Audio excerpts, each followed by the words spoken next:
Good afternoon. My name is Teresa Reed, and today I will be reviewing the book The Witches by Roald Dahl.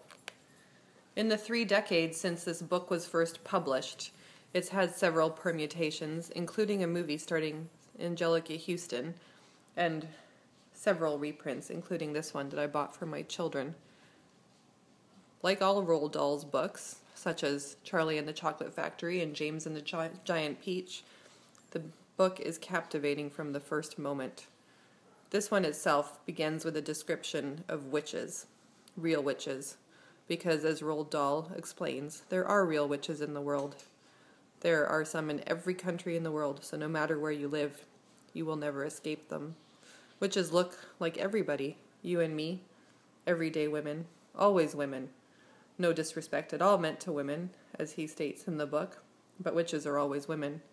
It's hard to tell who they are because on the exterior they all look like your next door neighbor, like your librarian, maybe even your teacher.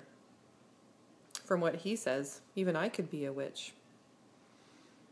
Anyways, after the description of the witches, we get introduced to the protagonist, who at the time of the novel is a 7-year-old boy who has just been orphaned after his parents die in a car accident. He gets sent to live with his grandmama in Norway, who is his favorite person in the world. She tells him further stories of witches and of the 5 children that she herself knew that disappeared through witches. She further describes that witches may look normal on the outside, but they're actually bald. They all wear wigs. So one good way to tell a witch is by her scratching her head. Another way is that they always wear gloves because rather than fingernails, they have claws. As well, they have no toes, so they have to wear blocked-off shoes. Shortly after he moves to Norway with his grandmother, where he's quite happy, the lawyer stipulates that he has to move back to England with her. They move back, and while planning a trip to Norway, she becomes quite ill with pneumonia, and they have to cut that short and go instead on vacation to Bournemouth, where he brings his 2 pet mice, which he now has.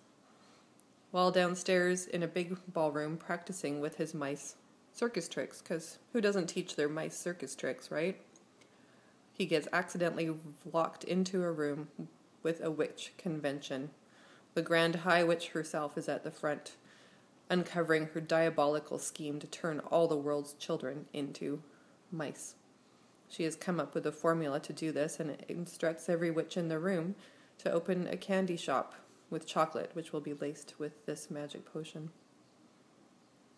The boy hears it, but unfortunately, they find out that he's there and also turn him into a mouse. It is now his job to find his grandmother, prove to her that he is not in fact a mouse, but actually still himself, and stop the scheme of the witches. Will he be able to do it? Will he die in a mousetrap? You must read this book to find out. My final verdict is that this book is fantastic. I have never met a Roald Dahl book I don't like.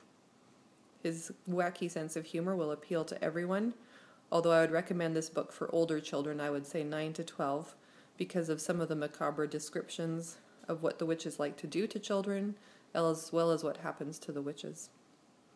Once again, my name is Teresa Reed, and this has been a review of Roald Dahl's The Witches. Thank you.